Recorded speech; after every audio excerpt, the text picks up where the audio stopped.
Hey everyone! Today, we are putting the iPhone 16 series against the iPhone 15 series in a head-to-head battle.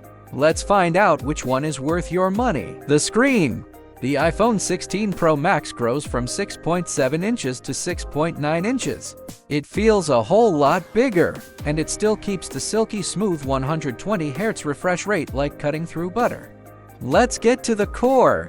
Both generations look premium, but the iPhone 16 series comes with the all-new A18 chip, boosting performance even more. The iPhone 16 Pro series steps up with a 48MP ultra-wide lens and enhanced optical zoom. The entire iPhone 16 lineup gets upgraded camera controls slide to adjust zoom effortlessly. The Pro Max now packs a 4676 mAh battery for all-day power.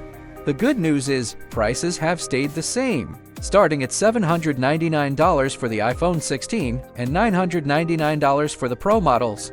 With all these upgrades, it's a steal. So, will you upgrade or stick with the iPhone 15? Let me know in the comments. Don't forget to follow us for more tech insights. See you in the next one.